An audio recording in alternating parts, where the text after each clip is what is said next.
नमस्कार, पल्लवी महाडिक रेसिपीमध्ये तुमचं स्वागत आहे। आज आपण बनवतोय चकोल्या। चकोल्यासाठी नाही तर मी मुगाची डाळ घेतली आणि ती धुवून शिना मी इथं शिजत घालणार आहे। त्याला पूर्ण आपण गीर करून शिजवायची नाही आहे, थोडीशी उकळी फुटली की आपण गॅस बंद करून टाकणार आहे। इथं मी कणिक घेतली आहे, एक 4-5 गोळ्याची कणिक घेतली आहे, त्याच्यामध्ये मीठ टाकून घेणार आहे आणि एकदम घट्ट अशी कणिक ही मळून घेणार आहे मी।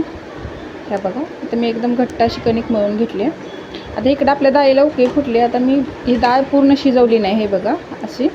आता याला बंद करून टाकणार आहे आणि मसाला काय काय आहे, इथं 3-4 मिरच्या घेतल्यात, जिरा आहे, परत खोबरं आहे आणि लसूण आहे, हे मी मिक्सरला बारीक करून घेणार आहे।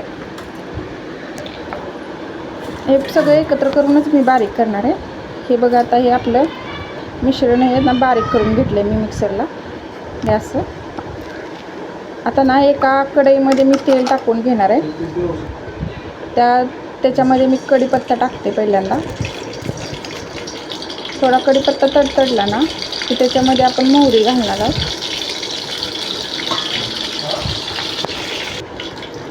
मोहरी कढीपत्ता भाजून घेतला तेलात। आता हे जे आपण मिक्सरला बारीक केलं होतं, मिरची, लसूण, खोबरं आणि हे जिरं, ते आपण ना भाजून घेणार आहे चांगलं। हे बघा, तेलात मी भाजून घेतले। आता ह्याच्यामध्ये जे आपण ह्याच्यामध्ये थोडी मी आता हळद टाकते। याच्यामध्ये मी हिरव्या मिरचीचीच बनवते, इथं चटणीची पण बनवली जाते।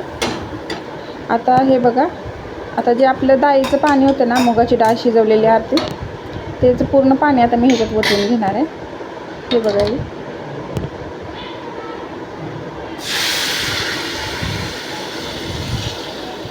हे पूर्ण असं ओतून घ्यायचं। ह्याच्यात चवीनुसार मीठ टाकायचं आहे आपल्याला आता।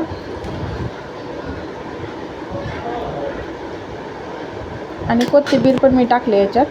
हे बघा, इथं आपल्या ह्याला आता उकळी फुटायला लागल्या।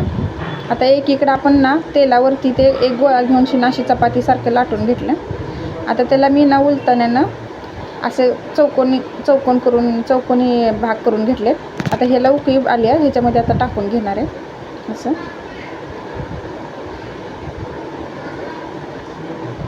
आता हे सगळ्या गोळ्याचे मी असे चौकोनी भाग करून छोटे छोटे तुकडे करून ह्याच्यामध्ये टाकून घेणार आहे।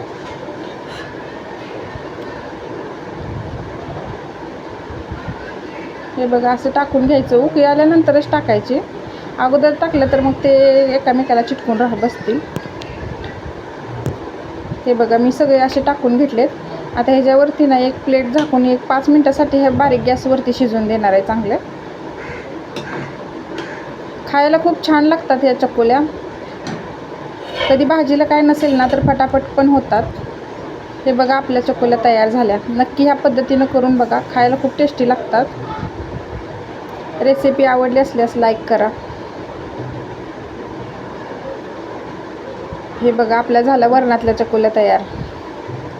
नक्की ह्या पद्धतीनं करून बघा, खूप टेस्टी लागतात ह्या खायला, तोंडाला पण चव येते याच्यामुळे। धन्यवाद।